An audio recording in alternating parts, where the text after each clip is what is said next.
I wanted to be like Glenn Campbell. Like I have a scar on my forehead because I fell in my parents' garage pretending to be a lineman for the county. Like I'm up on the ladder. Like,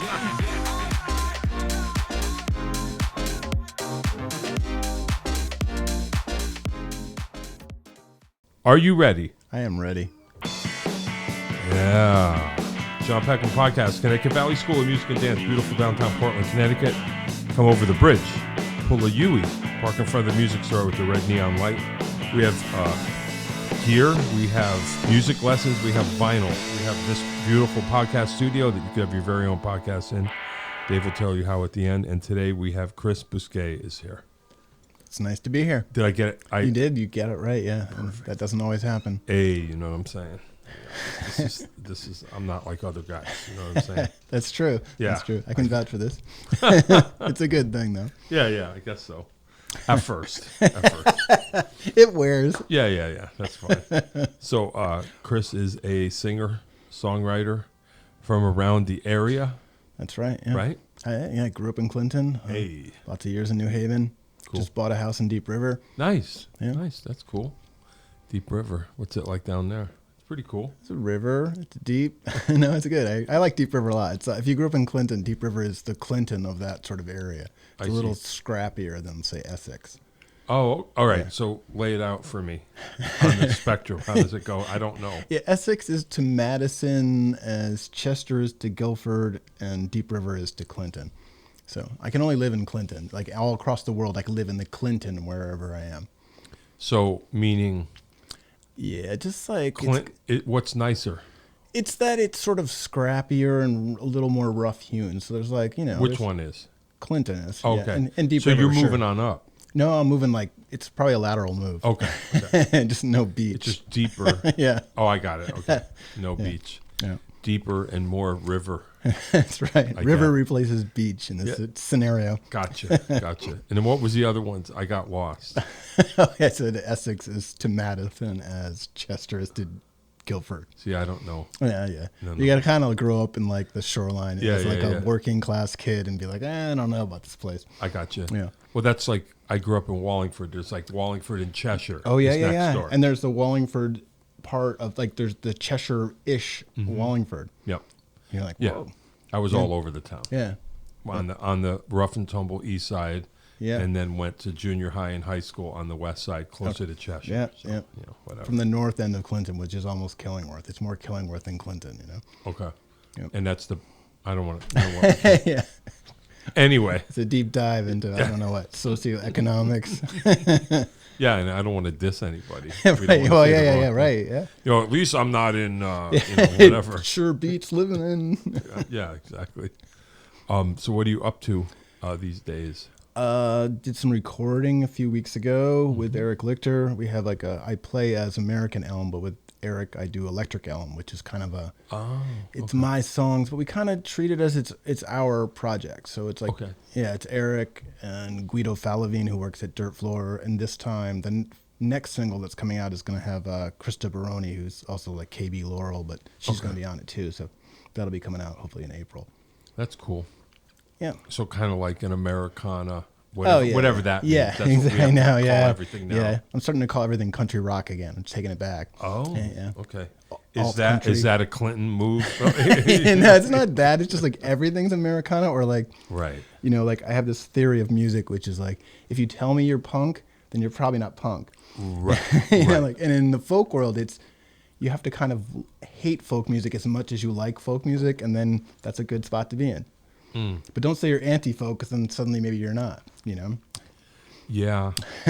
Or you just, you do it.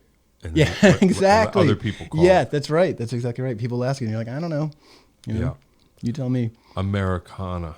It just means everything. I know, right. An acoustic guitar. Right. That's it, right? Right, Anything. exactly. And maybe like a jean jacket. Yeah. Today I have a work shirt on, but I think that's okay. Right. But country rock, meaning a drum set, right? That's right. You went electric? That's right. It's electric. There's a drum set. Yeah. Like the Birds. Yeah, right. Yeah, that's funny. And then it'll just be rock. That's right. Then we're just Well, it's like if you put songs up on like, all the channels, like Apple, and you have to like say what it is. Yeah. But so you have to say country and then rock, and then folk, and then rock. There's not like, Right. which I kind of like, but also it's daunting. Huh. In your mind, what would be the difference between folk rock and country rock? I know that's a good question. Like my friend Ray Neal, of Miracle Legion calls it electric folk, like the old school name of it, which I kind of find charming. Oh, wow. Yeah. So like that's like Fairport Convention and Pentangle maybe, but like maybe not the Byrds, because they're folk rock, right? I don't know. Oh, man. I don't know. Yeah, I know what you mean. Wow. All right. Well, that's kind of cool, though. You have your own thing. Yeah, so that's the American Elm thing is like really just me solo, but I like to it's my theory of this. Okay. Which is the better I feel about a song, the less I know where it came from. So therefore I like to have a Say that again. The better I feel about a song, the less I know where it came from. Oh. Yeah, so there's something to that, which is like, You mean came from in the creative process? In the creative process, okay. Right. It's sort of spiritual, sort of transcendent, and therefore American Elm is the name and not my name. Yeah. There's some like theology or something to that. Metaphysics. Would Chris Bousquet ever do a double bill with American Elm? You know what I mean? Like when does that happen? I just play the worst songs. The worst. No, you know what I mean? Like this is the B-sides would be Chris Bousquet. Wow. Yeah. Yeah, that's and then heavy. people probably debate that. They're like, I don't know. It's probably a Chris Bousquet song. Yeah, really. What show is it? Wow. All the songs I wrote at like 20. Imagine that. Yeah. Wow. All right. So, but American Elm is basically you. Yeah, that's basically me. Okay. And then it becomes Electric Elm. Right. When you add people. Yeah, and like Eric and I did a song together as American Elm, and I always felt like, cause when we do this thing, even that is sort of spiritual. Like we kind of ride the wave of it, the flow of it, of a song, and say, where does the song take us? Yeah, yeah. Like the song runs the story. Like we're not telling it. You know what I mean? It's almost like it's telling us where to go. Right. So in that, it was almost like, I don't know, like it becomes our song. Not for copyright purposes. Yeah. But like in the spiritual sense, yeah. It's our song. Wow. It's kind of cool. All right. That's cool. And what does he play primarily? Well, like sometimes he plays nearly everything. Like, so I'll play acoustic guitar and sing. And he's playing electric guitar and lap steel and mellotron and drums and bass. Okay. He can. Wow.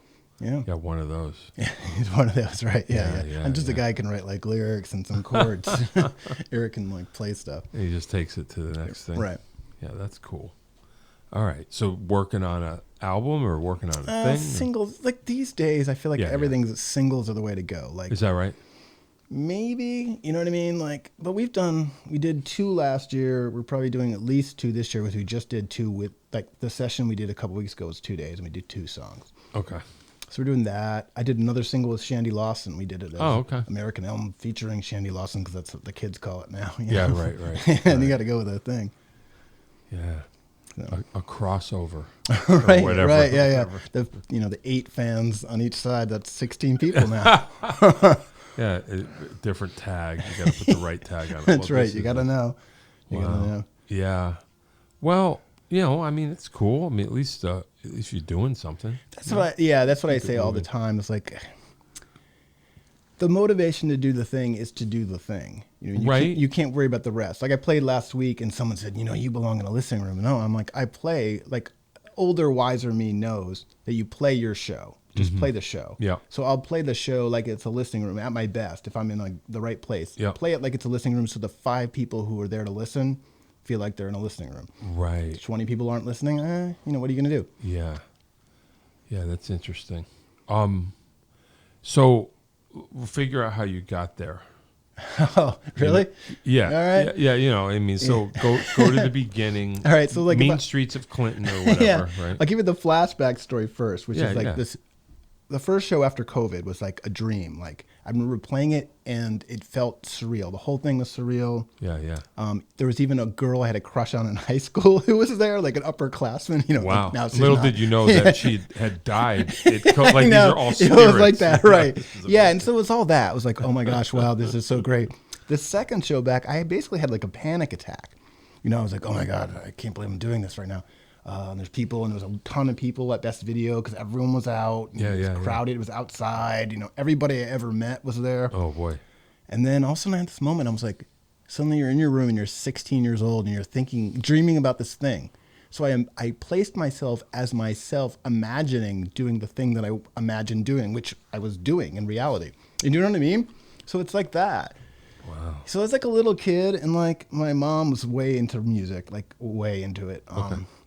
And would listen to her 45s and listen to her records and all that stuff. And I kind of like right out of the gate I wanted to be like Glenn Campbell. Like I have a scar on my forehead because I fell in my parents' garage pretending to be a lineman for the county. Like I'm up on the ladder. Like the idea was like the sort of Uberman was a lineman for the county and a country singer. Wow. Yeah. So I always thought that was a thing, I guess. And then like I couldn't play. I mean, I was like in school band playing like clarinet and tuba, but I couldn't play guitar. And then I'm probably 20. My friend John and I were always trying to start a band, but we'd never start a band. Everyone wanted to be the singer. Yeah. We would do Beatles covers. I'm like, I just want to write our own songs. I write these terrible songs as a teenager. And there's this summer where we're probably, I think 20. And he says, I'm selling my electric guitar and getting it acoustic because we're never starting a band. Okay. Oh, wow. That's like his vibe right there. And we're still friends. But that's the summer we start a band. We start playing songs with him on the acoustic guitar and me singing. And we start writing songs. Folk rock. Yeah, folk rock. Right. Oh, yeah, and that electric folk rock. Yeah. Yeah, and we played a gong show at the Hammonasset State Park. Oh, wow. And we were gonged, like, pretty quickly. Really? Yeah, an original song, like, gonged. And we got off stage and we looked at each other and we're like, we got to do this again as soon as possible. Gonged. Yeah, like 10, 30 seconds into this song that we've been working on all week. I wonder why, just because they didn't know it. Yeah, I know, who knows? Yeah, but it didn't matter because we were like, we got to do this again. Yeah. We would have been gonged 100 more times, but we still would have done it. Yeah, and then we were in a band that was Alligator Farmhouse, and that was a duo, then a trio, then a real band. We played some folk festivals, stuff like that. Yeah, suddenly it's like a real thing. This thing you were trying to convince people is real was suddenly real. Wow. Yeah, it's kind of heavy. Yeah, right? Wow. And then you're saying you're doing that Best Video gig. Yeah. So what did you have to forget? I almost did. I closed my eyes and I imagined myself in my high school bedroom on Kelseytown Road in Clinton. Yeah. And I was in that room and I was singing and I was in front of a crowd and that was the crowd that was there. And that's it? Yeah. And I was like, well, don't complain about this. And she was there. Yeah, that was the show before. Oh, okay. Yeah, that's right. Wow. Yeah. They were like, that show was funny. Like, you won't believe who this is. And I'm like, you got to be kidding me. you know? Yeah, that's wild. So the idea was to write songs pretty quick. Yeah, I mean, I was always a writer kid, like wanting to be a writer kid. So like, fourth grade. I mean, I wrote a poem. My friend John in Alligator Farmhouse has memorized this poem I read in front of his school in like fifth grade. Which you will now recite. Well, yeah, it was like, he knows it all. It's like, when spring has sprung, winter's done, the snow is all gone. The sparrow chirps and the robin sings her song. I'm starting. The sun came out today. The rabbit screamed, hooray. Then there's the mole who came out of his hole and didn't know what to say. Oh. And then there's also the water snake. And then after that, I forget it. Oh, boy. But he probably knows the rest. He knows the whole thing. Yeah. Yeah, and I was always like, a poet. I'm going to be a poet. Sure. Yeah, or I'm going to write a book. And I went to some summer program where the lady was kind of pushy, and I quit that. Mm-hmm. By high school, I was writing bad poetry, which is like, what is rock and roll music? Right. Bad poetry. Right. I can do it. Right. Sure. Yeah, that's what they say, right? Yeah. Don't say it's not poetry. Just don't, it could be bad poetry, but it's poetry of a sort. Right. So I wonder, bad poetry is a thing. Like folk rock. Like it's not poetry, it's bad poetry. Right. But we know it's bad, so we no, it's good. Yeah. Right, exactly. It's crazy. Yeah. Speaking of poetry, I went to see Patti Smith at Verso Fest last week because I just love her. And it was cool. I was like, I just want to be in her presence. You know what I mean? Well, that is that thing. That's exactly the thing. That was a thing that was almost like the model of the thing is her. She's that. Yeah, right. She lives in, the same thing. The better a song is, the less I know where it came from. She lives in that. She knows she's in that, and that's what she does. Right. It's like she lives on this plane that's slightly different than everyday life, but also like well aware of everyday life and taking it in. But that was a thing, like, whatever, just talk about Patti Smith for a second, but to know her whole story, or even some of it, you would imagine, I guess, if you're just an outsider looking in, you would think that she would have every right in the world to be the most pretentious person. Right. But she's 100% not. Yeah. Because she is the real deal. I know, that's exactly it. anything. Right. She's actually like Walt Whitman or something. Walt Whitman is like that. Like, it's that to live in, like, what is the Thomas Merton says, artists are in the world but not of it. Right. And she is that. Like, I had a friend who lives on out on by the beach there in New York. I can't think now. But she lives out there, and when during like the Hurricane Sandy stuff, she was just hanging out doing stuff and cooking breakfast. And, you know, just like not trying to make a point of it, just because that was her neighborhood. Yeah, right. Yeah. Right. Yeah. Yeah, I know. Yeah, Patti Smith is the thing. Yep. You know. I feel like too, as we get older, as everybody gets older, when you have a chance to see an originator or an original, you gotta. Yeah. Because, you know, how many are going to be around? Yeah, well, like I saw, when I'm like a teenager, and only really in retrospect, I think I realized how cool it was to see Tom Verlaine. He played with the Church and Let's Active, and I was excited, but I didn't have the context to be more excited almost. But it's, you know, it's Tom Verlaine. Yeah, sure. Yeah, invented the thing. You know what I mean? You don't get U2 without Tom Verlaine. Right. I mean, you get a lot of things. Yeah, it's kind of crazy. It's I guess to shift gears. I mean, I guess we're still talking about this, which is fine. But James Velvet, that whole thing is so. What was it like? You know, a week and a half ago now, or whatever. But I mean, I kind of got it, I think, at the time. Yeah. But then after he passed, I kind of did a deep dive. I had everything around, and I think there was, you know, they did the radio thing. Yep. And I did a deep dive, and I realized how rare it is to have had somebody that wrote for that long. Yeah. Just because, you know what I mean? Like, his life is in there, and we're lucky to have somebody to kind of chronicle. And he's another one. I think, like, the rapport we had, I mean, there's probably a lot more on that, just the age difference and what that means now versus then. But we lived in that. We had this rapport because we were both like these sort of like English major type kids into like rock music, and, you know, knowing that it's not poetry, but working at it like it was poetry. Right. You know, like, we always had that. And that was like the magic of that relationship, to talk about like whatever, you know, like, you know, some writer, it could be Walt Whitman, it could be E. Cummings or something. Right. But, you know, it was always that. Right. You know, it could also just be like baseball. We both love baseball. Yeah. Crazy, right? Yeah. Yeah. Yeah. It's funny. I didn't even realize that either till you hear all the testimonials and realize, like, I was talking to, I can't remember, but, like, to me, James was one of those dudes that when you're talking to him, you think you're the one. Like, you go, I have the relationship with him. Yeah. And everybody feels that way. Yeah. Which is interesting. I don't know what that is. Well, I think it's being present. My dad is that. My dad and I are very different in so many ways, but the thing I got from him was that he knows everybody. And, like, he means it. So he was a police officer, and he has this saying, which is, like, if you want to be a police officer, you have to love people. Sure. Like, and I think James loved people. He did. He wanted to know them, not just like, oh, like, you're in a band too. Like, the random person. Like, I was always like that way too, but I think it was sort of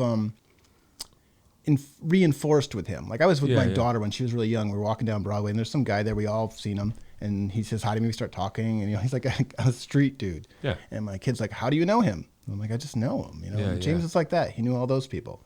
Yeah. You know. Yeah. The people. Yeah. Why not? Right. Yeah. Definitely. Right. Yeah, I think so. I mean, I think enthusiasm was the thing that comes to mind. Real when I passion. think of him. Right. Yeah, what I call aliveness. He was alive, and, like, not everyone wants to be that way. Right. And he wanted to be that way and was that way, so he was continually expanding in that way. Right. Yeah. Yeah, I would think that sounds right. Yeah, but we were lucky Yeah. to have that, you know.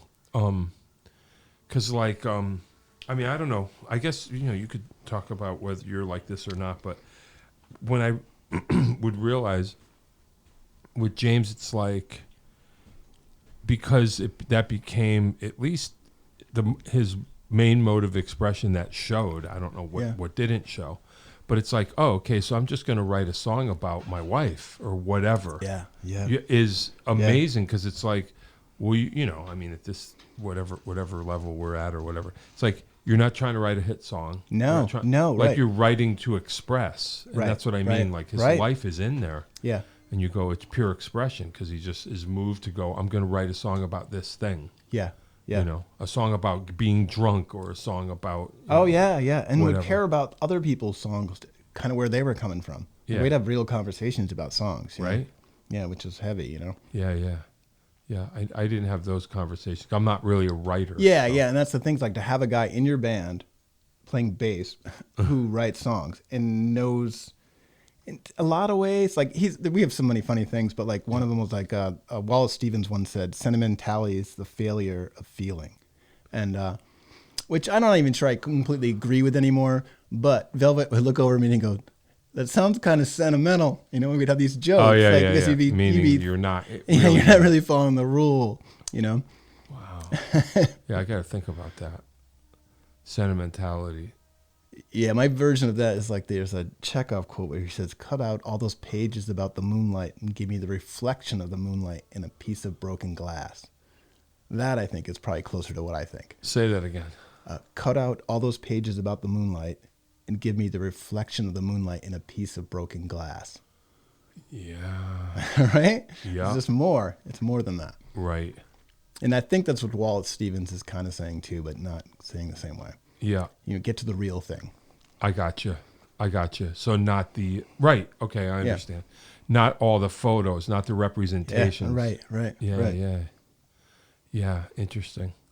So that's what sentimentality is. Yeah, and I think James's songs there was what I call like depth of feeling. Like if a song doesn't have depth of feeling, to me, it doesn't quite resonate. But his songs always did. Yeah, I think so. Like when even She's Lonely, I don't know how many times I've performed that song myself, and like I know what it's about. It's about his mother, and it's about his mother fading away mentally.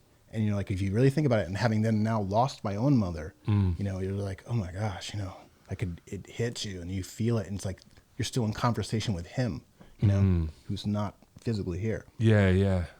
No, I mean, I felt that. Yeah. I felt that with him for sure.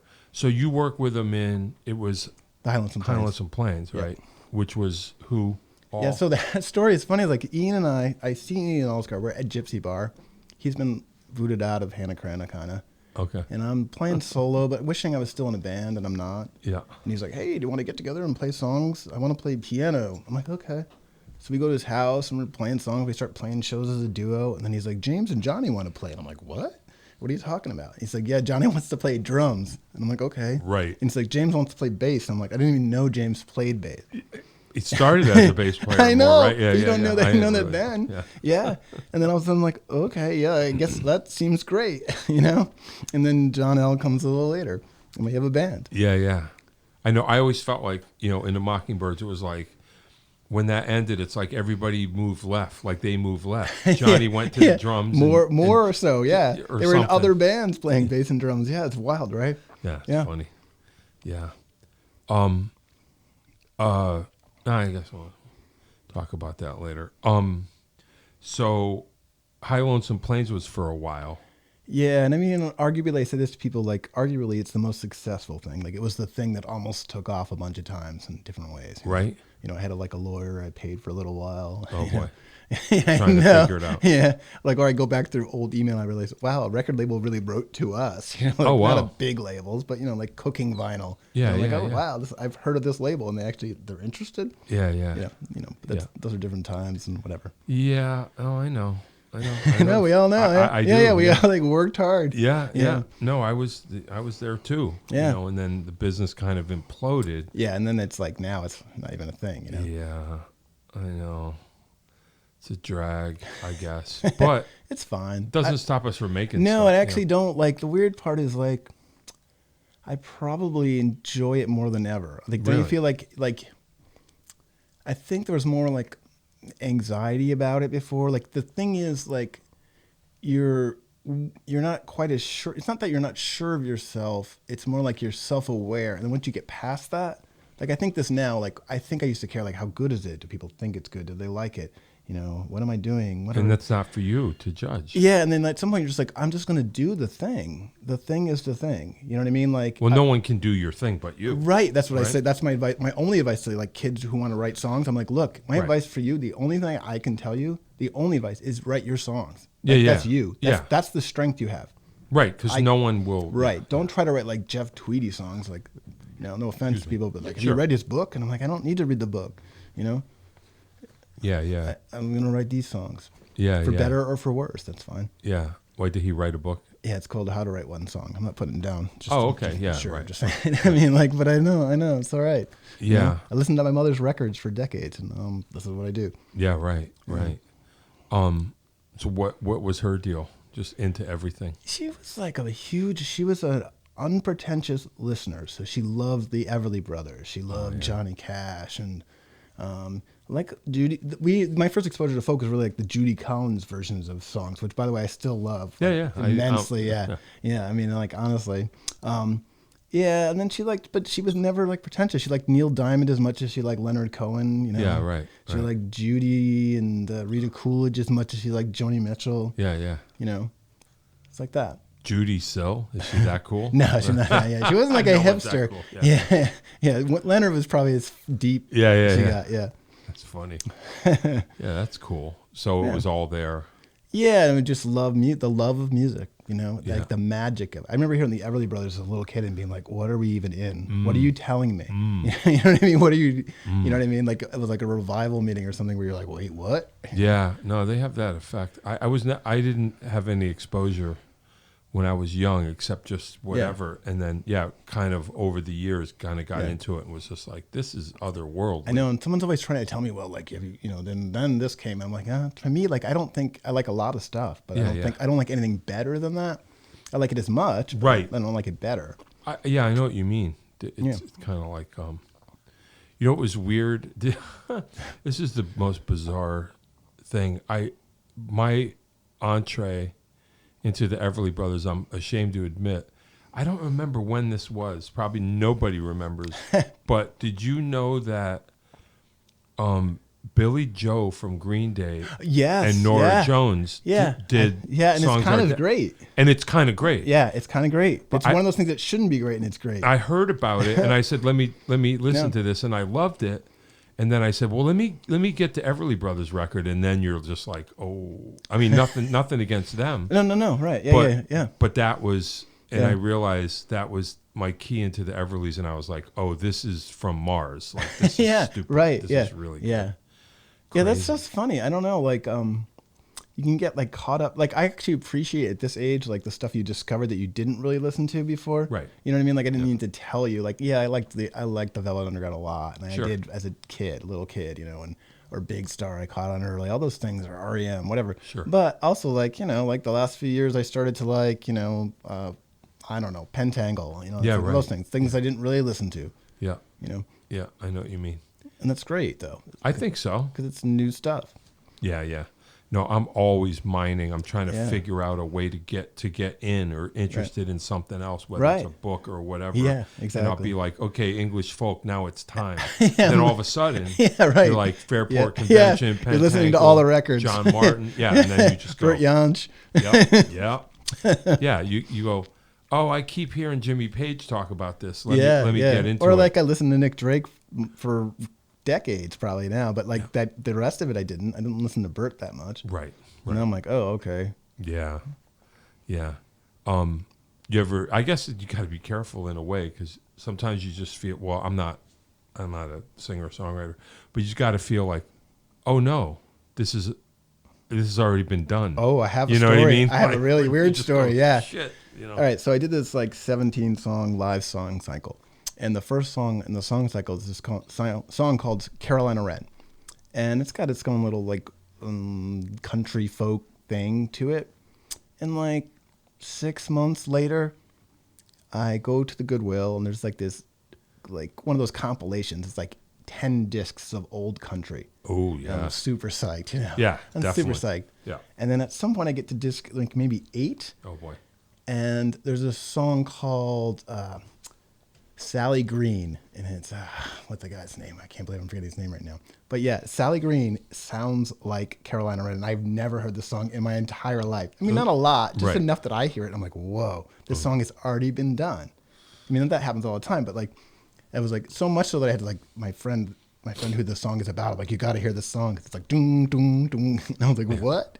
You know? Yeah. You're like, oh, no. Oh, it's great though. You know, it's almost like, wow, that's a weird ghost from like, you know, it's not even available anywhere. You have to go on YouTube and someone's playing the record. Oh, boy. Yeah, you know, Yeah, it's like right, that weird. Yeah, it's like I didn't Wow. hear it. I just heard it after the fact. Wow. Well, maybe you're, you know, like you say, you're on the same Yeah, channel. no, that's what I'm saying. Right, exactly that. Right. Yeah. Spirit. Yeah, it's weird stuff, but it's great. You Yeah, know? that's funny. That happens. This has nothing to do with anything. I just gotta wonder. Like I did the deep dive at some point into all the Zeppelin songs that they supposedly ripped off, whatever that means. Yeah. And yeah, you do wonder, like, if you're someone. Well, you didn't even hear this song. No, that's what's. I mean, it's like plausible. It's always, you know, we're all listening to like WPKN. I could hear it on WPKN 1992 for all I know. At like 2 a.m. Wow, But, just yeah. once. Yeah, once. Yeah, not You know, even. you don't know. Yeah, I just wonder, you know, or like you say, if it's a vibe or the spirit of the thing, Right.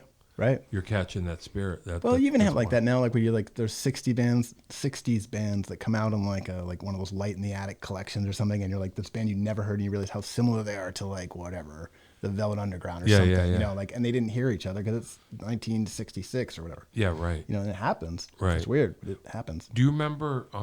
This might have been like 15 years ago. Do you remember that band Death? Yeah. The black dudes from Detroit that Yeah. kind of invented. Yes, that's a good example. That's a perfect Yeah, example. and you're like, wait a minute, this is, and they're just kind of Like, like, what? Yeah, Yeah, like who invented this thing? Well, we have to go back again, another step, you know? yeah, and they were just doing their own thing. Right. They kind of arrived at Oblivious it. to anyone else's thing, which is so amazing, And it right? sounds just like Iggy Pop or something, or something like Yeah. that, or whatever. Right, that's wild, right? Yeah, weird. I guess it's who knows. Yeah, right. That's what I think. We'll too. never know. Yeah, right. You know, we assume we're going to know, but we might not. Yeah, just some spirit channel or Right, something. right. Crazy. So what's next? You don't know. Yeah, shows. I'm playing up in, I mean, I don't know when this airs, but in Enfield at the end of this week, playing. There's something called I'll mention it because there's another show next month for other acts, but there's like 3 acts. It's the No Cover Cafe. It's like a new series. Okay. Doing that. I'm doing Cafe Night at the end of the month. I'm playing the record release party for Palette for the Shoal. Okay. And then there's a new series at Canteen in Hamden, and I'm playing that in May. Oh, okay. So there's things out there. Shows, 2 singles trying to get out. And then I Yeah. have this other like ambition, which is to take those 17 songs, and I'm like 3 to 5, I'll be 5 songs in once those 2 singles come out, and get them recorded with various people. Gotcha. You know, that's some kind of collaboration. Yeah. So we'll see. Yeah, that's cool. So, what's your the history with Eric Lichter? I'm like adjacent. I don't really know. Yeah. Eric. So how did Eric and I meet? I think we met like at what's that place called? A coffee shop that's not even in New Haven anymore. I can't think right now. I feel bad because I saw him last week at the James thing. But Okay. I met him in an open mic there, and then I did. I played a show at his first version, one of the earlier versions of his studio in Chester. Like there's Okay. they were doing like filming the whole thing professionally and stuff. So Yeah. there's like one YouTube video, which is cool. And then I just kind of hung out with them, and then we recorded a single together in like 2018. That's the first one we did. Okay. Yeah. And then you're just kind of like, all right, we're on the same. Yeah, I mean, it's like I'm fitting myself into around the schedule. We do that. We kind of work it around. Yeah. You know, multi-day sessions he has. With Well, people. it must be worthy to him. Oh no, yeah, right? Yeah, we You have a guys have lot a of thing going. we have a kind of this real mutual love and affection. He likes the songs. You know, the songs. Like people will say that to me about Eric because he's got his vibe. You know, and they're like, "Well, it's Eric's vibe." I'm like, we have a lot of the same vibe, though. You know. Yeah, that's cool. I don't know. I don't know. Well, you know, any like live Gene Clark and Graham Parsons. Yeah, all that yeah, stuff. yeah. Yeah, I like that. Huh. Yeah. That's cool. And so that's what you, well, it's probably impossible to say what you think you are, but is it Yeah, I in don't know. there somewhere? I don't know. That's a good question. I mean, the weird part for me is like I might even say it's like it is that like those early songs where you almost didn't have a category because the Everly Brothers, like those Goff and King songs or like the Bryants, the songs they wrote for the Everly Brothers, those are almost like their own category. It's like pop, roots pop or something. You know what I mean? Like so, like I don't know. Yeah, yeah. I don't yeah. even like, know that I can answer it. Yeah, Just- yeah. I just want to write songs of a certain kind. And it's that. Yeah. And what do you, yeah, you don't even know what you're picturing.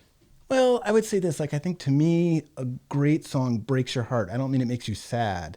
It makes you feel something, you know, and that's what those songs do. You know, like I feel a brand new heartache coming on, or Yeah. all you have to do is dream, or Oh, yeah. so sad to watch good love go bad. Or, Yeah, sure. or there's a Monkey song that's a Goff and King song, Sometime in the Morning. Do you know that song?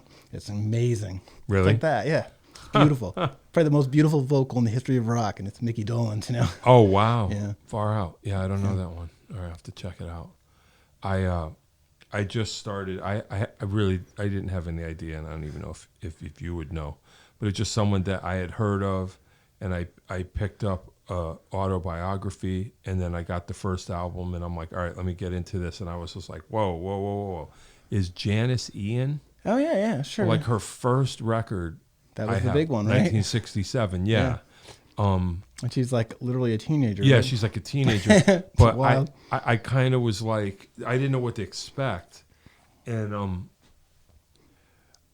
I just, all right, and kind of dropped the needle on the record as I'm reading it. And Society's Child, which I vaguely remember, but like first thing.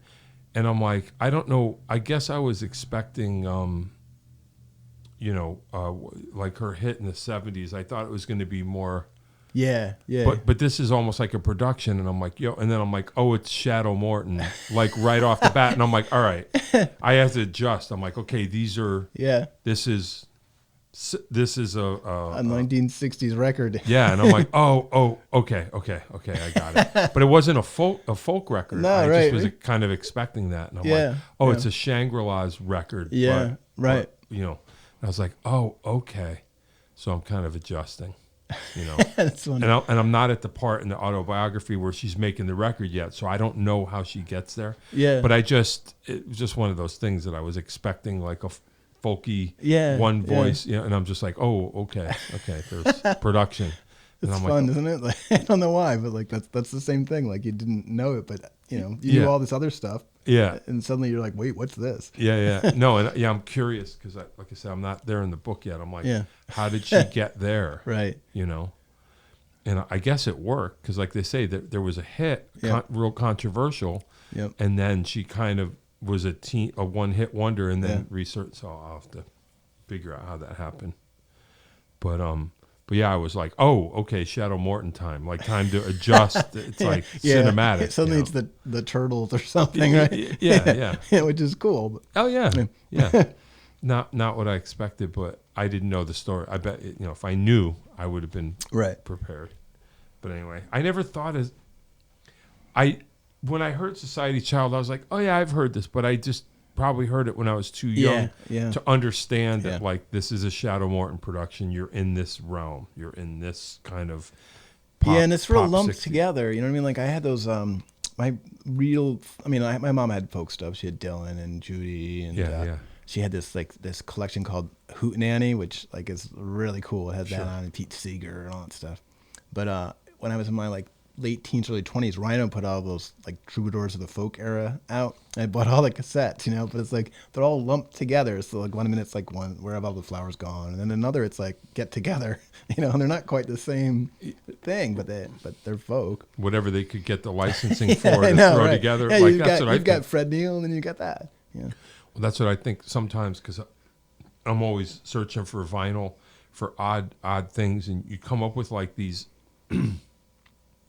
like fly-by-night labels Yeah. that can only get licensing for the B-sides or whatever. But then sometimes, you'll end up with something that's like, oh, Yeah. there's a lot of good stuff on here that I never heard of. Well, that country collection's kind of like that. Right. There's some Marty Robbins on there Right. and stuff like that. But then you're also like, what? I never heard this song in my life. This is kind And they don't even realize they're making something. They're just getting whatever they could get the licensing exactly. for and putting it, Yeah. how do the math and go, we'll put these 5 songs on this side and, Yeah. and they're creating a thing without Right. knowing they're doing it. Yeah, it's so It's weird. true. Yeah, crazy. Yeah, you never know. What else? What else? I don't know. It's hard to say. It's hard to say. Yeah. I mean, let's talk about the show last week. I mean, that was pretty, that was magic. It was like a really all around magical day. I told people I spent more time talking to people than watching bands though, because I saw so many people. Yeah. You know what I mean? It was that. And like, even playing it was that. Like playing it was, I was as wholly present as I could be, like in it.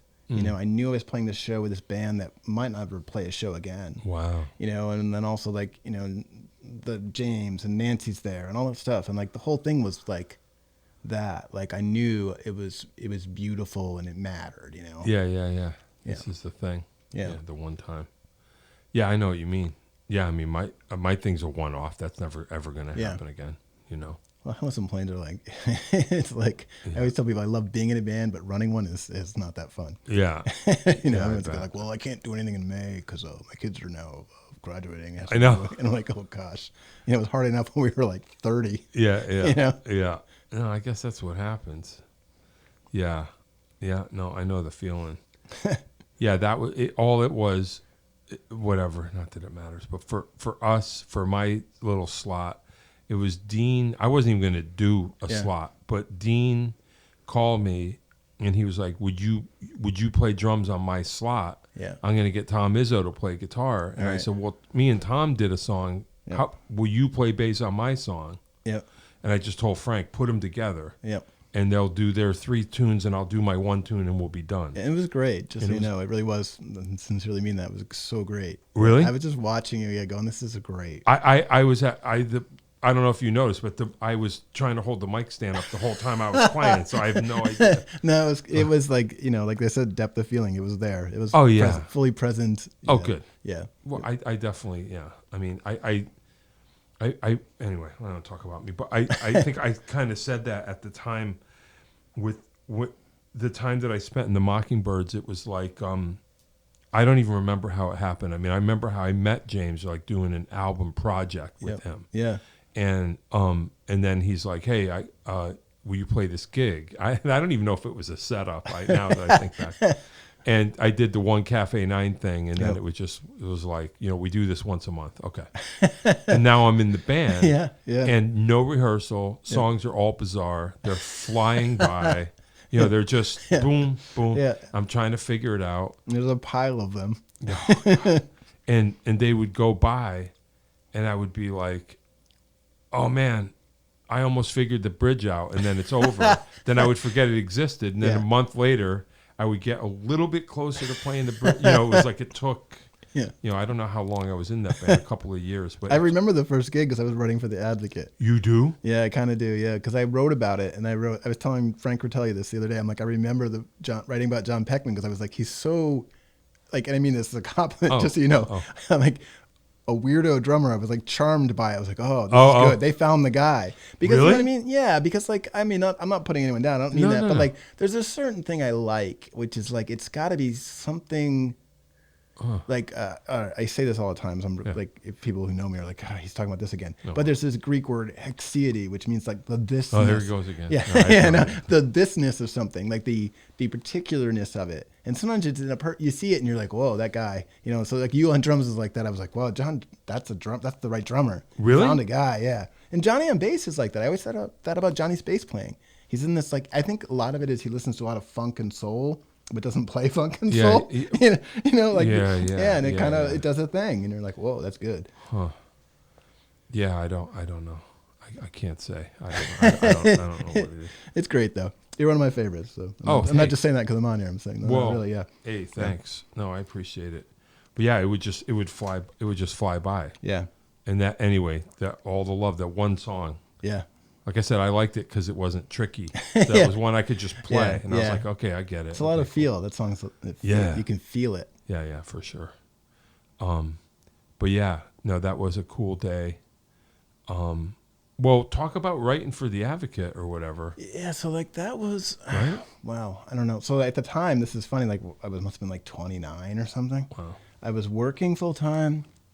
I was going to school part time. I was trying to launch the Highlands and Plains, and then The Advocate called me, and they're like, "Hey, we lost the music notes person, and we're wondering." Someone said you might be interested because I used to write for Hip magazine. I don't know if you're around for that. Do you remember that? It was like a really well produced zine, but like really real printed and like like color cover and like. So you were interested in writing? Yeah, like I wanted to be like it was almost like a lie because I wanted to be in a band, but I was like a guy who couldn't really play guitar and oh wow, I wasn't that great of a singer, so hey guy, I want to sing in your band, really? Imagine if Bob Dylan's just like I want to be the singer, right? And I love Bob Dylan's voice, I'm not really singing. I just mean it's particular. I know what you mean. Yeah, and you're like, no, I'm just going to be the singer, and they're like, well, I don't know about this Bob. So it was sort of like that, and like.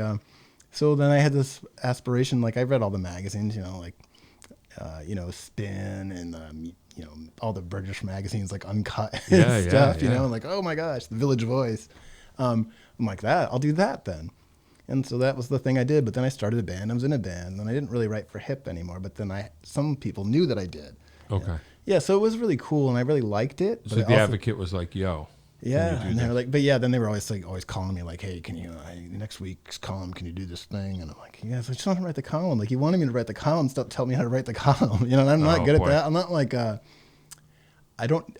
say I'm a middle child, so I don't need to be in charge, but I don't want to be I don't need people like telling me what to do all the time. Right. You know what I mean? Is that a middle child thing? Probably. I don't know if that's true. I'm just saying, but it's funny. Yeah. Wow. So they were always like, and I still smoke. I can remember lying on like the wood floor of this apartment, like smoking and going, yeah, okay, I'll go see that show on Thursday and write about that. So there was like an agenda. Yeah, like I think, like to be fair, like they knew what they were doing. That's true. You know what I mean? They were the guys who were running the Advocate for years. You know what I mean? Like they were the brains of the Advocate. Though, like Josh Mamus was sweet. He would always be like, look, we say the deadlines Wednesday at 5, but if you can hand, I know you had a lot on your plate, so if you want to hand it in just before like morning on Thursday, that's fine. So I'd be up at like 1:30 in the morning, maybe I played a gig or had to write a paper for school, and I'd write this column, smoking. So they were just like go out and about? Yeah, go out and about and write about stuff. And like, honestly, that was the hard part for me because I was really busy. Yeah. What would you have done differently than what they were asking you? Like, were they trying to promote particular things? No, I think they just wanted me to like be more engaged or something. Like without, I don't know, who knows? I thought it was all right. Yeah, yeah. Yeah. Were you there till the end? No, I was only there for like a year. Like that one, there was like a year, and I just let's not get into that. But I just got married. So like suddenly there's all this stuff. I'm like, all right, something has to go. Yeah, and then the band is going okay. Yeah. I'm gonna go to school. I can't quit my job. So I'm like, all right, yeah. Let that go. Yeah. All right, cool. That's cool. All right. Are you ready for the? You have anything else you want to add? I don't think so. Yeah. Are you sure? I'm good. Yeah. Yeah. All right. Do you know the questions that are coming? No. You don't know? No, I don't know. Well, I might know one of them actually from listening to the. Yeah, it's just that one I kind of mentally prepared for, I think. Oh, okay. Yeah. All right. Well, all right. It's O negative. No. One second. Okay. Yeah. Well, 5 favorite albums. I've decided to reframe it because I say. Yeah, no, that's what I do too. I don't say, I don't need to know your favorite record. Just give me a favorite record. Then the pressure's off. Just pick one. Sure. Yeah. All right. 5. So I'm going to pick the first Velvet Underground record because like that's honestly a record like I've listened to it who knows how many times, and as soon as I hear the beginning of it Sunday morning, I'm like, oh my gosh, I can't even believe this is really happening. You know what I mean? Every single time. Yeah. So that's one. Probably like I'd have to say that there's not really I would pick an Everly Brothers album.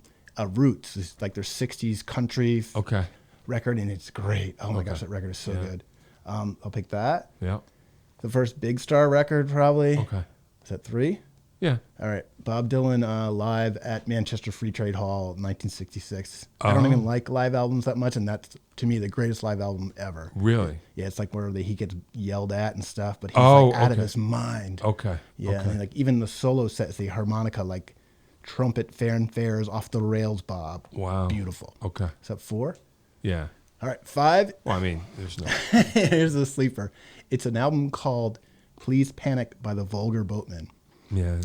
So they were a band. They kind of still play, but there was actually 2 bands. It was before the internet. So there was Dale Lawrence and there was Robert Ray. And Dale Lawrence lived in Indiana, and Robert Ray was a professor at the University of Florida.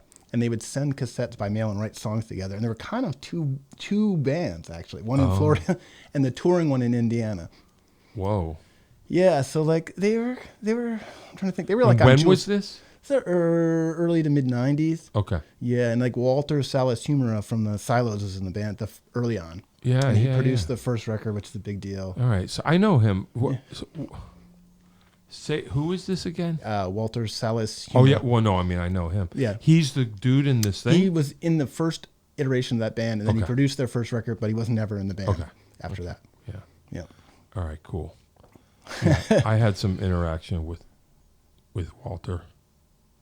Back in we were in the mix somehow. All right, yeah. Back in he's the day. another one. Trying to remember. He's the guy who lives in it. Yeah. Like. Yeah.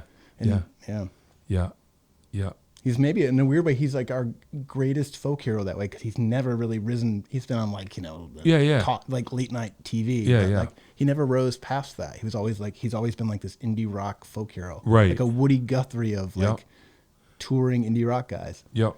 Yeah, I remember that. Yeah, he would. I wasn't aware at the time of exactly who he was, but he would pass through. It's kind of complicated.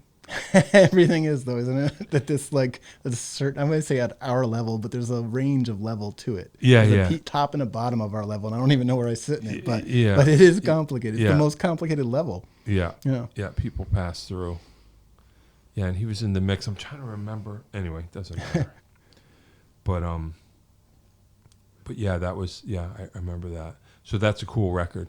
Oh yeah, it's like it's beautiful. Like you would like it. Here's why. It's kind of like if the Buddy Holly and the Everly Brothers came after the Velvet Underground. Oh wow! Like in a weird way, because there's a whole Velvet Underground vibe to it, like La Feelies, but different. Like because the songs are almost like these old stylish, like the vibe of them. But it's great. Yeah, I just love it. There's a song called "There's a Family," which is even weirder. Like so, when I was in Alligator Farmhouse, I tried to get them to cover it, but we could never do it because it's like all this certain vibe. Yeah, and like there's a viola player instead of a violin player. Yeah, like it's just different. Right. Yeah, and it's great. It's not weird. It's like the least weird record ever, but it's weird. You know what I mean? Yeah, I think something like that. Yeah, well, that's cool. No, I'm not afraid to go weird. I mean, I'm not like a deep Velvet Underground, but like sometimes my wife will be like, "What is this?" Like I'll listen to Nico records. Oh yeah, I listen to the harmonium. Or records. how about do you know Souled American? No. All right, they're like this alt country band from the '90s from like Illinois. Yeah.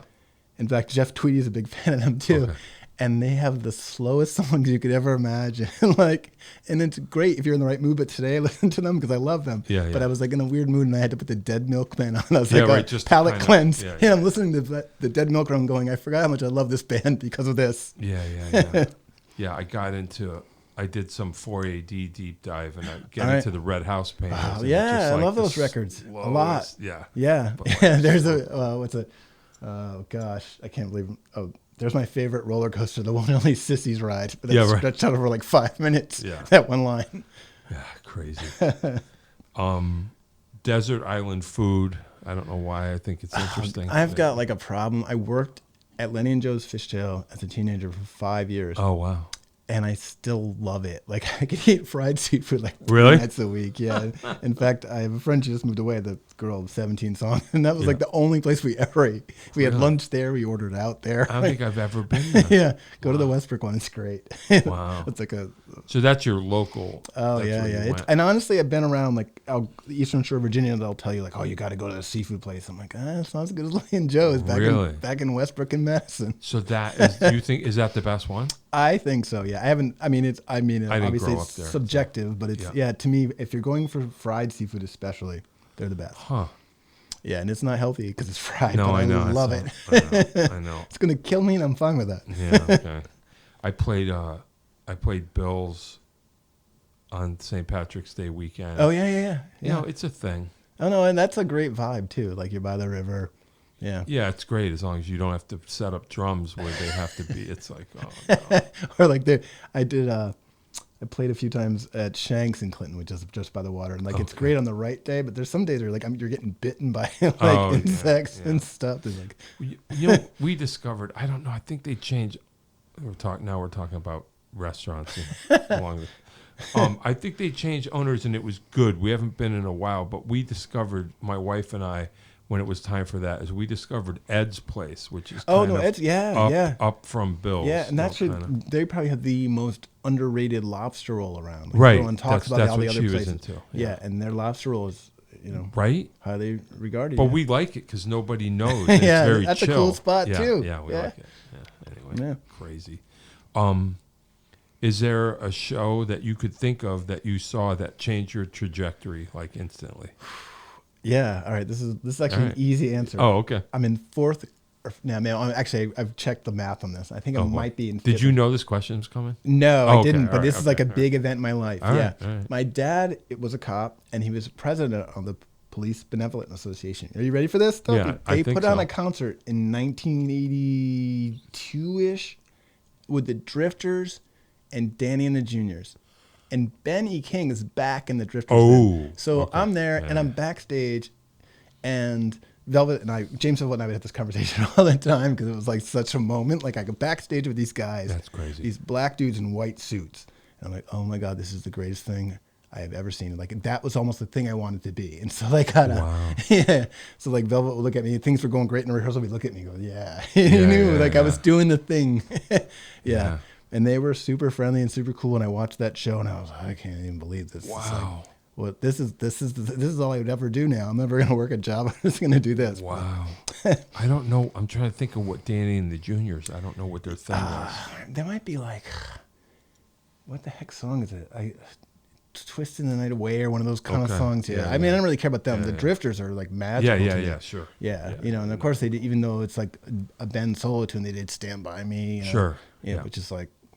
Yeah. No, you're not going to mess with the Drifters. Yeah, right. I one of mine, I guess it was similar, but I'm just like, I can't even believe what happened.